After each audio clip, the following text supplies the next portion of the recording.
Hey everybody, greetings from Provo. Sorry about the lack of video yesterday. Um, I started one and I thought I paused it, but apparently I shut it off. And when I went back to try and edit the thing, either I ran out of bandwidth or the phone ran out of zap or something happened. In any case, I couldn't put the two videos together into one video.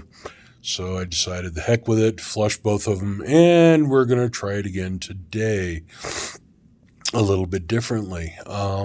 First, the important medical information, which I'm sure is what most of you are looking for anyway.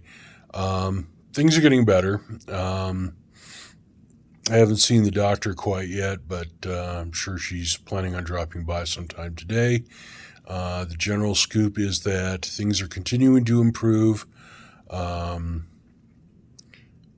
There's a minor shift from Tylenol to Toradol, which for pain, Toradol being advantaged over Tylenol because, first of all, they can slip it into the intravenous line, which means it hits faster, and secondly, it's an anti-inflammatory, which is a beneficial twofer for me because half of my problem is inflammation related to the infection. So we're gonna try that out sometime today. See if that helps out. If I have sufficient pain to need that sort of thing. Haven't been watching a lot of TV. I did fire up the big flat screen on the far wall, which we're going to show you. See? It's big. It's pretty. I keep the thing turned off most of the I'm kind of hoping to catch the Patriots later this afternoon. Watch them turn the Dolphins into Weemsco tuna, and get a little shot of endorphins that way. I did, while trying to figure out when or if they were going to be on locally, I had the dubious privilege of watching the Jaguars, Lions versus Packers, a couple of other games like that. Okay, lunch just arrived, so I'm going to try and keep this short. Books. I finished up reading That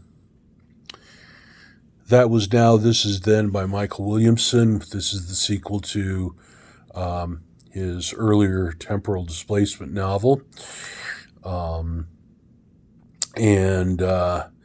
This is an interesting expansion of some of the themes that he was pursuing in the first book, which, if you may or may not recall, involved a multi-service group of American troops suddenly projected 12,000 years into the past in Afghanistan, and how they coped with their circumstances, and how they dealt with the locals, who included some Romans, I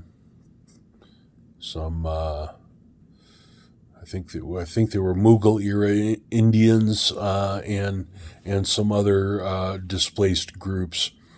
Anyhow, at the end of the last novel, a couple of guys from the future, from our future, show up and retrieve our stranded troopers. Explain a little bit about what this is about what's been going on, and return them to our current timeline. Second novel, That Was Now, This Is Then, picks up where the first one left off. A bunch of people from the first novel have made transitions to civilian life, some of them more successful than others. A lot of them are handicapped by the fact that they can't really talk about what happened over there. So that puts a lot of strain on several relationships.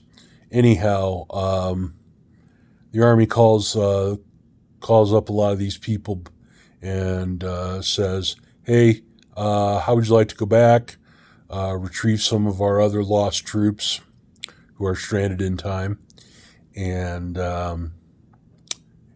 enjoy the big money as a contractor.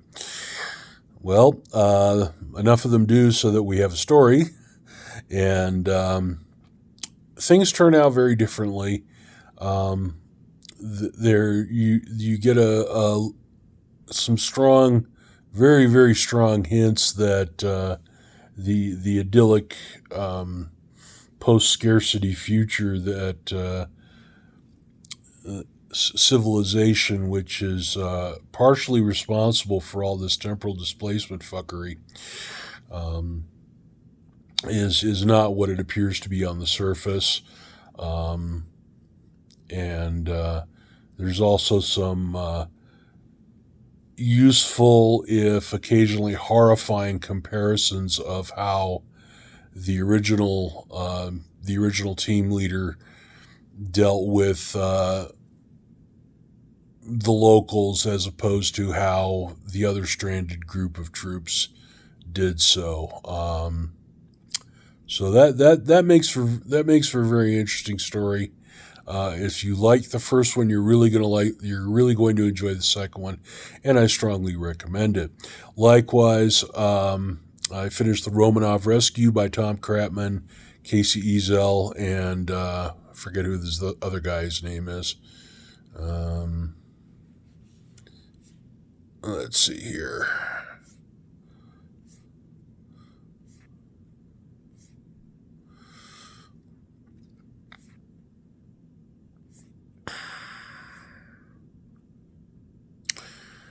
Justin Watson. There we go. When you're going through The Romanov Rescue, this is very obviously a Tom Kratman book. It shows a lot of similarities to Kratman's Carreraverse novels. Also, I am given to understand, to his M-Day novels, which I have not read. But yeah, very strong, very very strong impact of Tom Kratman here. Very very good look at the inner workings of the German High Command towards the end of World War I. In fact, one of the prime movers of the action is General Major Max Hoffman, who is the chief of staff to Oberost, the German High Command in the East, which is to say Russia. Plot revolves around Hoffman's decision to intervene in the Russian Civil War, which he can't do officially, but he gets the encouragement and under-the-table support of Kaiser Wilhelm to rescue his Romanov cousins, and he does this with the help of a Russian Guards colonel who pulls together some other Russians, a couple of Poles and Cossacks from the Russian POWs being held in Poland. This little group is equipped with captured German and American with Russian and American weaponry, which has been captured by the Germans. And with the help of a Zeppelin and a few locals that they pick up along the way, the colonel and his little battalion are all set to penetrate into deepest, darkest Siberia and rescue the Tsar and his family. Needless to say, not everything goes as planned. As the classic military saying goes, you have to remember that the enemy also has a plan, that bastard. So it gets kind of interesting. It gets gets very shooty, very explosive, and yeah, I'm not going to spoil the ending, but it's a very good book. I, for one, am very interested in seeing a sequel showing how the Russian Civil War plays out with real live members of the Romanov family around to unify and hopefully effectively lead the white armies against the Bolsheviks. So we shall see. We shall see that when we see it, I guess. Aside from that, nothing much of interest going on. I'm enjoying the amazingly gorgeous weather here in Provo. The really impressive mountains out my 7th floor window, and the food here, which is just outstanding. Probably the best food I've ever had in a hospital, bar none, anywhere. So yeah, things could be a lot worse. They are in fact getting better by the day, and still don't have any firm grip or even a loose grip or even a fumbling feeling as to when I'm going to be released from here, and if I'm released, where they're going to release me to. Find out when it happens, I guess. Your questions, your comments, all of these things are welcome. Feel free to do so either at the YouTube page where you saw this, or on MeWe, or on Gab, where I am also posting a link to this video.